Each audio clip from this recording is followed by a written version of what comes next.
আসসালামু আলাইকুম প্রিয় বন্ধুরা, আজকে আমরা চলে আসলাম আমাদের ফেনী বালুয়া সুমনিতে।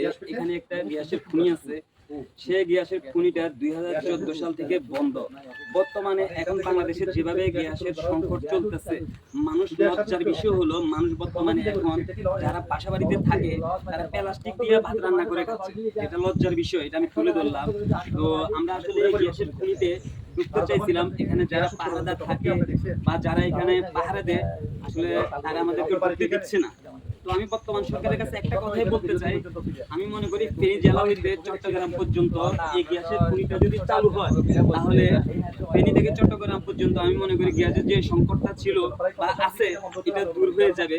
তো এই বিষয়ে আমি সাবির ভাইকে কিছু প্রশ্ন করব, এবং কি আবার পাশাপাশি সাব্বির ভাই আছে, সাব্বির ভাইকেও কিছু প্রশ্ন করব।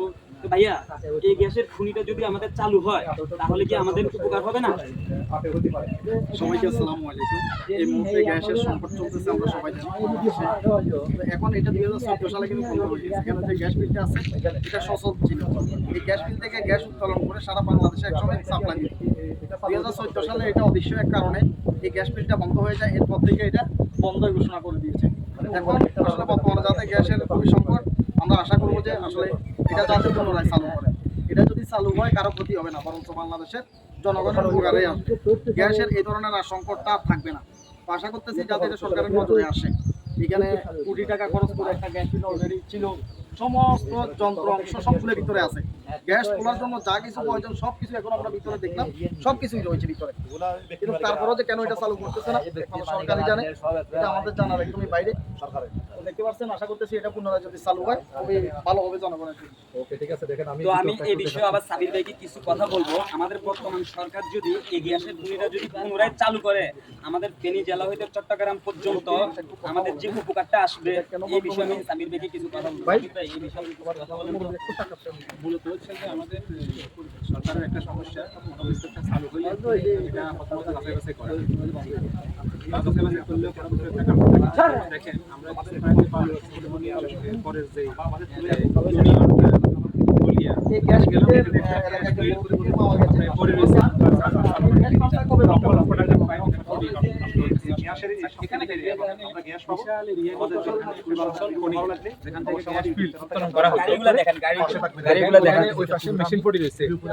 সবকিছু এখানে সচলা ছিল। 2014 সালে বন্ধ করে দেওয়ার পরে এই মেশিনগুলা থেকে থেকে এখানে নষ্ট হয়ে যাচ্ছে। দেখেন, অলরেডি জং ধরা শুরু হয়ে গেছে। এখন যে আবার নতুন করে চালু করলে এই নতুন করে আবার মেশিন কিনা লাগবে। তাহলে একটা সচল গ্যাস ফিল্ড কি কারণে তারা বন্ধ করে দিল? এখন যারা এখানে চাকরি করে তাদের জিজ্ঞাসা করছে, তারা কোনো কারণ বলতে পারে না। তারা কি কারণে তারা জানে না, সরকার ভালো জানে। 14 সালে বন্ধ করে দিচ্ছে। এটা নাকি বিএনপির আমলে চালু হয়েছিল, তাহলে সুযোগ আসি বন্ধ করে দিচ্ছে। এখন তো বিএনপি আবার সরকারে আছে, আবার এই সম্ভাবনা আছে কিনা বা এখান থেকে আবার সম্ভব কিনা, যদি আবার যাচাই বাছাই করে যদি চালু করতে পারে, আমাদের বন্ধ দিয়ে চট্টগ্রাম